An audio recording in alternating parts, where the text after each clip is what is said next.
In the final years of World War II, a massive shadow loomed over the European battlefield.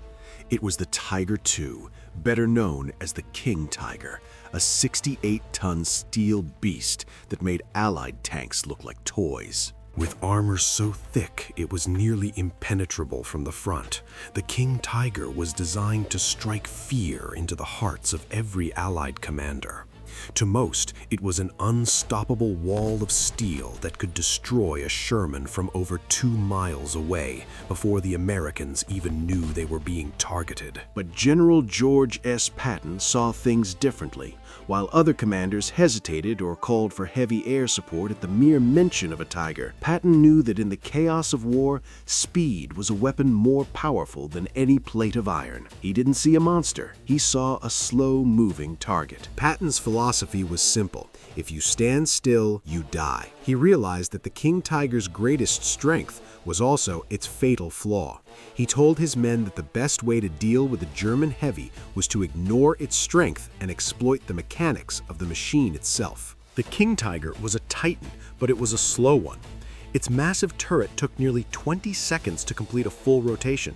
Furthermore, its engine was notoriously underpowered and prone to catastrophic failure under the strain of its own 68-ton weight. Patton's order to his Sherman crews was legendary: keep moving. He told them not to trade shots head-on, which was a death sentence. Instead, he ordered them to outrun the turret, to get inside the Germans' turning radius where that massive gun couldn't reach. The M4 Sherman was outgunned, but it was nimble. It could turn on a dime and accelerate quickly.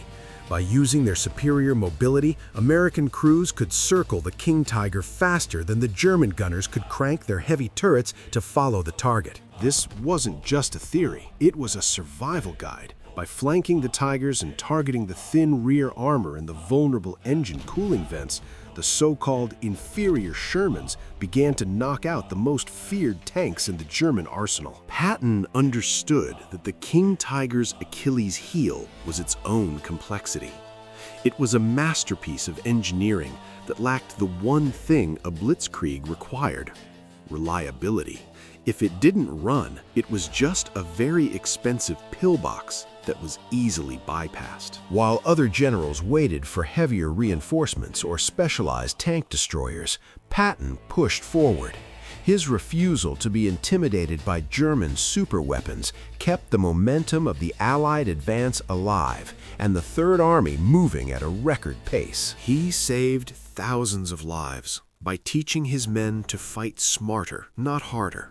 He proved that no matter how thick the armor, a determined crew with a plan and the courage to act can always find a way to overcome the most terrifying obstacles. The story of Patton and the King Tiger is a reminder that in the face of overwhelming odds, it is often speed, audacity, and the will to keep moving that lead to victory.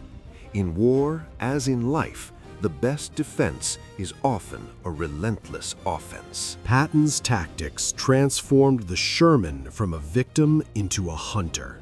By the time the war reached its conclusion, the image of the invincible King Tiger had been shattered, replaced by the reality of an army that moved too fast to be caught.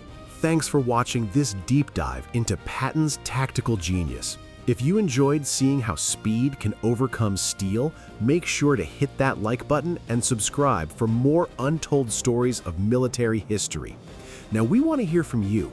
Which legendary commander or war machine should we cover next? Drop your suggestions in the comments below, and we'll see you in the next one.